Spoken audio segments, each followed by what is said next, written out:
Hello, hi, this is Bhavna from India Today. Welcome, Sue and Jinha on India Today. How are you? Good, Good, thank thanks. you. I watched the second season entirely, and I must say that this is a season where I found more interesting stuffs to sort of like look at, and I really enjoyed it. So, firstly, a huge Well, congratulations thank you on so that. much. Thank you. Sue, for you, if you had to describe this season for me in two words, how would you do that? Just two words. Uh, Everything colliding. Okay, everything colliding. That's Yeah, good. now that I think about it. What Yeah. about you, Jinha, though? If you had to describe Solomon to me in this season, particularly in three words, how would you do that? Oh, okay. Oh, that's hard. I love how specific this is. Okay, three words. I'm gonna try not to take up your entire time. Let's say uh, bottom, Phoenix, bottom, Phoenix, smoke. Wow, I love it. But also, but so I really want to know from you. It is always challenging, to sort of have a book, have a material already in place, but to adapt it into a series, right?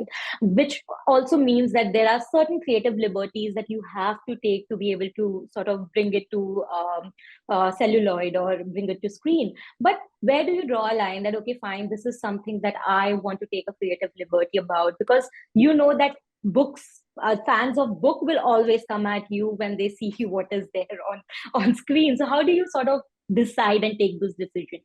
That's a great question. I think one of the things that's really important is just if you know that you're protecting the soul and the spirit of a book that you love. One, actually, the most important thing is do you love the book? Because if you love the book, you will not do harm, or you will try not to do harm. And because so many of us came to this really loving the book and really wanted to honor and respect it, we knew that our decisions were going to be for the good of the adaptation. I really trusted that. And it has been so far so good, I would say. But Jinha, for Solomon's character, this season especially, I feel like uh, a lot of it is layered because in the first season he was still trying to grapple with the generational trauma. This time around, he turns around and is like more of a rebellion in ways. I mean, if I look at it from that prism, I want to know how do you channelize all those feelings and all those emotions, because it's not that rebellion and nature is something that all of us as generation can sort of relate to it. how Yeah, how do you channelize that? that's exactly it. How any argument with our parents or adult figures who tell us it's got to be like this, and we say, well, I think it's got to be like this. It's like that's about as simple as it can get. But it's that even the X is X and Y is Y, and we're like, well, no, I think it's different. That's the disconnect that I think can't help but happen between generations, let alone two generations between Sanja and Solomon. And yeah, in that first episode, we see him letting go and sort of saying, I can't, I release myself from the pressure or the burden of your experiences and your weight. But I also think though, I think he's trying to run from something, but I don't think he knows that he can't. I don't think he understands yet that in fact that there is no escaping that actually. And Yeah. maybe now I'm going too far, but maybe it's he has to turn and face it, at one point.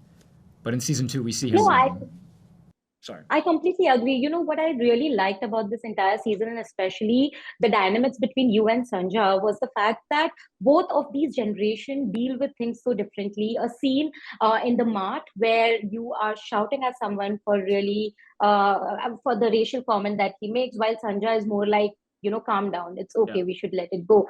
You know what? I remember with that specific scene in the grocery store. Sue is also, in addition to being a brilliant writer and showrunner, she's very in the mud with us, day to day, on set almost every day when you're yeah. And I remember that scene and the conversations that we were having about it were that it needs to build. It needs to start from like Solomon can't know that he's going to go there at the end. Nobody knows that he's going to go there, even him. But it's everything that's building up for him at that moment because by that point he's lost the funding for his new Yeah. venture fund. Um, he's coming off of the end of season 1 too, where there's a lot of professional crashing and also the loss of Hana as well. All of that was, for me, coming into focus for him in that moment of like he's about to explode, but the way he copes with that usually is like when he stares at the cups and he's just kind of dead.